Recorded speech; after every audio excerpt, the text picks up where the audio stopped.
नवरात्रि के प्रत्येक दिन अर्थात माँ दुर्गा के 9 रूपों का एक एक करके वर्णन करेंगे। दुर्गा माँ के इन 9 रूपों की कथा, पूजा विधि, मंत्र आदि के विषय में हम विस्तार से बताएंगे।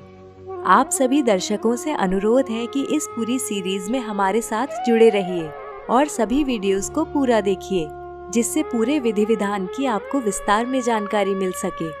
अब आइए पूजा विधि जानते हैं। नवरात्रि का शुभारंभ कलश स्थापना के साथ किया जाता है। यह कलश 9 दिन तक स्थापित रहता है। इसके लिए सबसे पहले एक लकड़ी की चौकी को साफ करके इस पर लाल रंग का कपड़ा बिछाएं। इस चौकी पर माँ दुर्गा का चित्र रखें।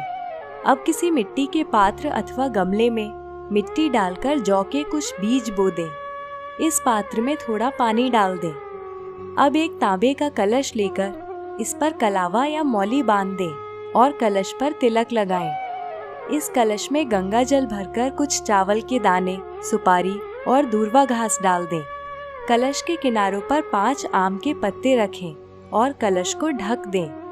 अब एक नारियल को एक साफ लाल रंग के कपड़े में लपेटकर इसे भी कलावे से बांध दें। इस नारियल को कलश पर स्थापित करें।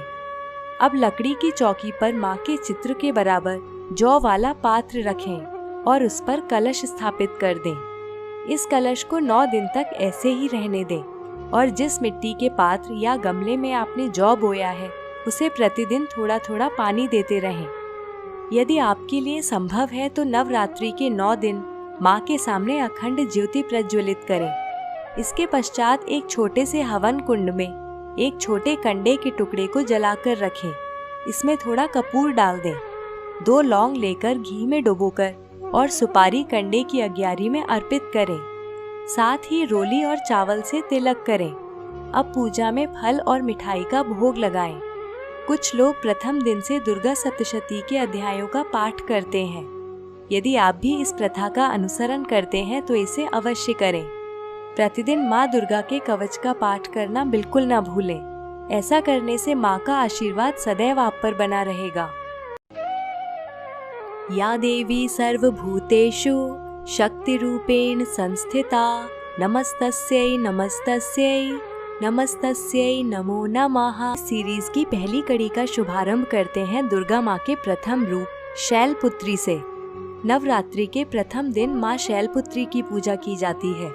यदि उचित ढंग से की जाए तो शैलपुत्री की पूजा से मूलाधार चक्र जागृत किया जा सकता है।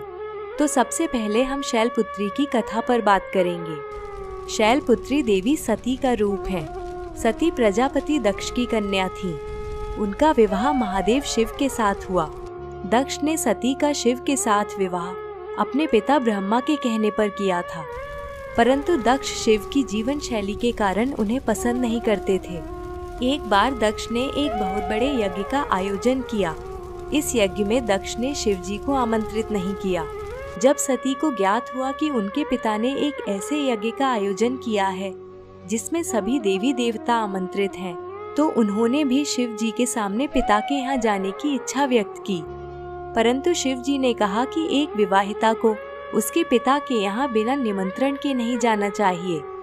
सती फिर भी जाने का हठ करती रही।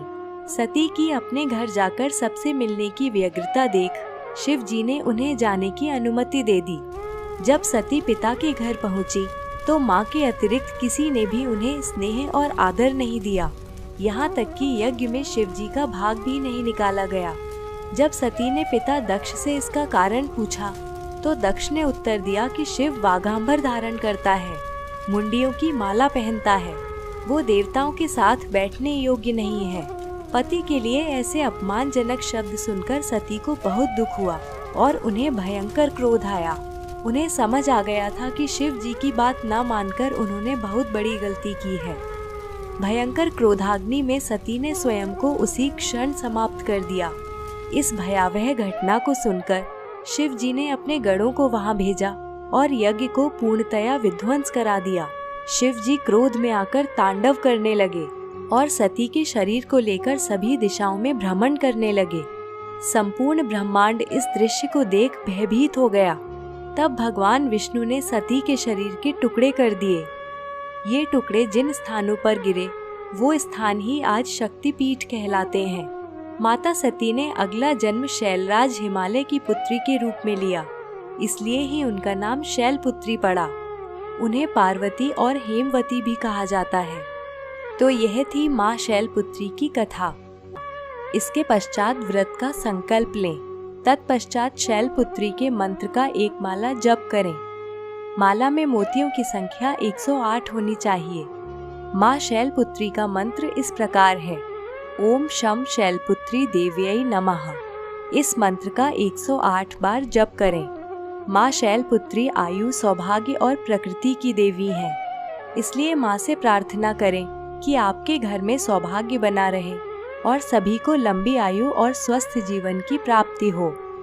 अब आरती करके क्षमा याचना करते हुए पूजा का समापन करें। संध्या के समय में भी आरती करें।